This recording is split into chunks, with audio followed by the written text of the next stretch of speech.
প্রিয় শিক্ষার্থীরা, আজ এই ভিডিওতে আমরা আলোচনা করব এইচএসসির আইসিটি প্রথম অধ্যায়ের কিছু গুরুত্বপূর্ণ এমসিকিউ যেগুলো কোনো না কোনো বোর্ডে এসেছে। দেখতে পাচ্ছ যেটি প্রথম এমসিকিউতে বলা আছে যে বিশ্বের কততম দেশ হিসেবে বাংলাদেশ নিজস্ব স্যাটেলাইটের মালিকানা অর্জন করছে, সেটা সঠিক উত্তর হচ্ছে 57তম।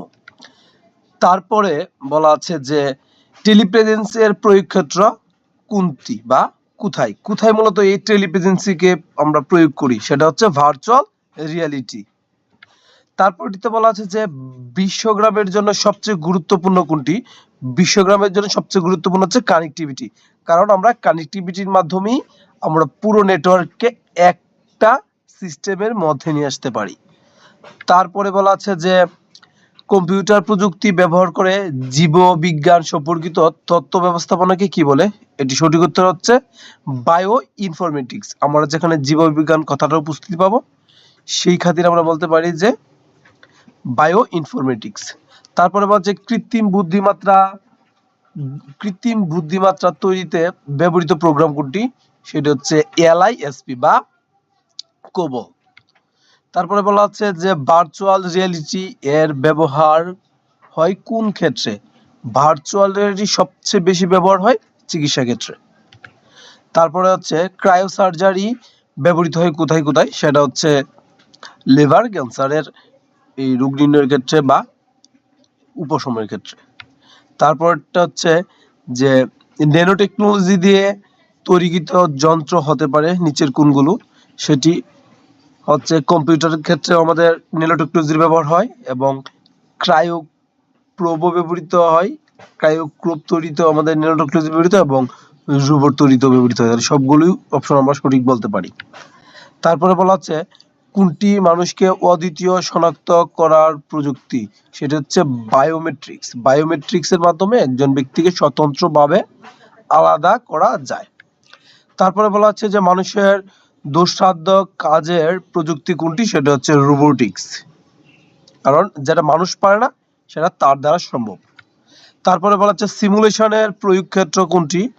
মূলত সিমুলেশনটা কোথায় আমরা প্রয়োগ করি? সেটা হচ্ছে ভিআরএ মানে ভার্চুয়াল রিয়ালিটিতে আমরা সিমুলেশনটা ব্যবহার করি।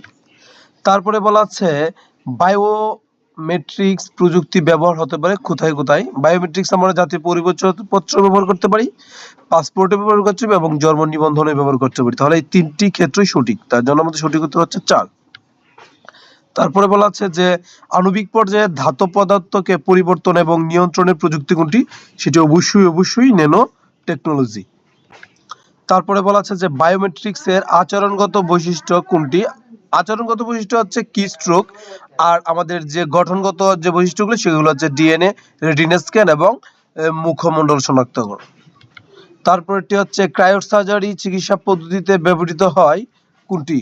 সাধারণত আমাদের আর্গন এবং নাইট্রোজেন ব্যবহৃত হয়, কিন্তু এখানে কঠিন বলাতে এটার উত্তর হচ্ছে না, তার সঠিক উত্তর হচ্ছে প্রথমটি। তারপরে বলা হচ্ছে ক্রায়োসার্জারিতে ব্যবহৃত প্রধান উপাদান কোনটি? সেটি হচ্ছে নাইট্রোজেন বা আর্গন, কিন্তু আমাদের অপশনে শুধু নাইট্রোজেনই রয়েছে।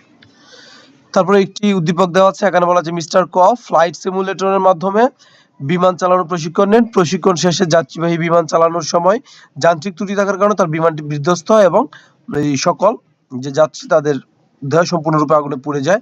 এখানে ক এর প্রশিক্ষণে ব্যবহৃত প্রযুক্তিটি হতে পারে, সেটি মূলত আমরা যে তারা যে মূলত ভার্চুয়াল যে রিয়ালিটি তার সহযোগিতায় যে সে প্রশিক্ষণটা নিলে সেটা আর কোথায় কোথায় ব্যবহৃত হতে পারে, সেটা হচ্ছে এই চিকিৎসাবিদ্যার ক্ষেত্রে শিক্ষার্থীদেরকে হৃদপিণ্ডের কার্যকারিতা বোঝাতে পারে। অবশ্যই প্রকৌশল বিদ্যা যে শিক্ষার্থী তারা ঝুঁকিপূর্ণ কাজ এগুলোর মাধ্যমে প্রশিক্ষণ নিতে পারে ঝুঁকিপূর্ণ কাজের।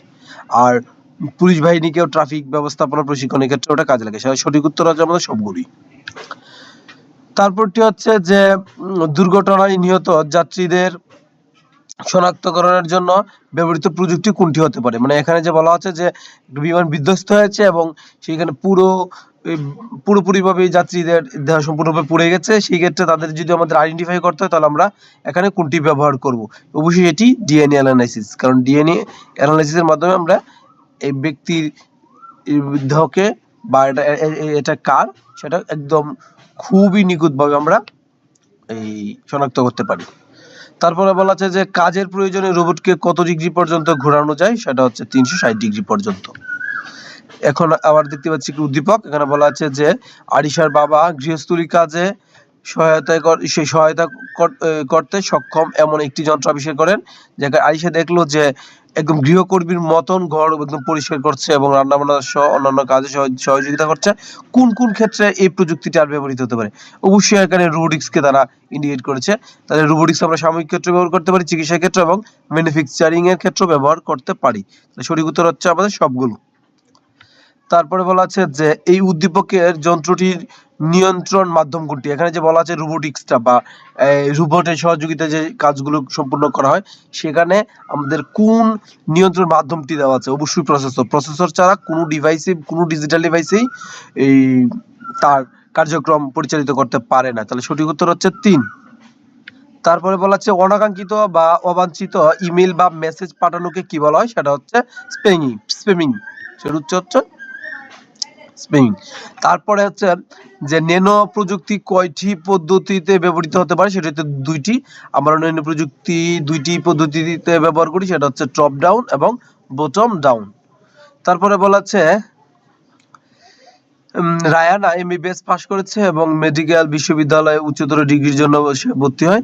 সেখানে সে কৃত্রিম পরিবেশে কোনো রোগী ছাড়াই সার্জারি প্রশিক্ষণটা নেই। তাহলে এখানে বলা হচ্ছে যে উক্ত পদ্ধতি বাস্তবায়নের প্রয়োজন। এই যে মূলত সে ভার্চুয়াল রিয়ালিটির মাধ্যমে যে প্রশিক্ষণটা নিয়েছে, সেক্ষেত্রে আমাদের কোন কোন জিনিসগুলো লাগবে? অবশ্যই কম্পিউটার সিমুলেশন লাগবে এবং ত্রিমাত্রিক ইমেজের প্রয়োজন পড়বে। আর কোনো অ্যাকচুয়েটর প্রয়োজন পড়ে না। মূলত আমাদের এই ভার্চুয়াল রিয়ালিটির ক্ষেত্রে কোনো অ্যাকচুয়েটর লাগে না। তাহলে সঠিক উত্তর হচ্ছে প্রথম 2টি। তারপরে বলা হচ্ছে যে প্রতাপ একটি প্রতিষ্ঠানের একটি কক্ষে আঙুলের ছাপ দিয়ে প্রবেশ করে এবং সেখানে কার ড্রাইভিং প্রশিক্ষণ নেন। প্রতাপের প্রশিক্ষণে ব্যবহৃত প্রযুক্তিটির ভূমিকা রাখে আর কোথায় কোথায়? হ্যাঁ, তাহলে এখন স্পষ্ট বুঝতে পারছি যে এখানে যেহেতু আঙুলের ছাপ বলা যায়, তাহলে বলতে পারি এখানে বায়োমেট্রিক্স। তাহলে বায়োমেট্রিক্স এর বিষয়টা আমরা অবশ্যই চিকিৎসা, শিক্ষা ও গবেষণায় ব্যবহার করতে পারি এবং এই ব্যবসা এবং বাণিজ্যের ক্ষেত্রে ব্যবহার করতে পারি। নিরাপদে তেমন কাজ করে না। তাহলে সঠিক উত্তর হচ্ছে আমাদের 3। তো তারপরটিতে বলা আছে যে উদ্দীপকে কক্ষে প্রবেশে ব্যবহৃত প্রযুক্তিটি কোনটি? মানে সে যেহেতু কক্ষে প্রবেশ করেছে আঙুলের ছাপ দিয়ে, তাহলে অবশ্যই আমরা একটা বায়োমেট্রিক্সই বলবো। সঠিক উত্তর বায়োমেট্রিক্স। তারপরে বলা হচ্ছে কোন তাপমাত্রায় কোষে অক্সিজেন সরবরাহ বন্ধ হয়ে যায়? সেটা সঠিক উত্তর হচ্ছে আমাদের -41°C থেকে -196°C। এটা বেশ ইম্পর্টেন্ট। এই ছিল মূলত আজকে আমাদের যে এমসিকিউ এর আয়োজন।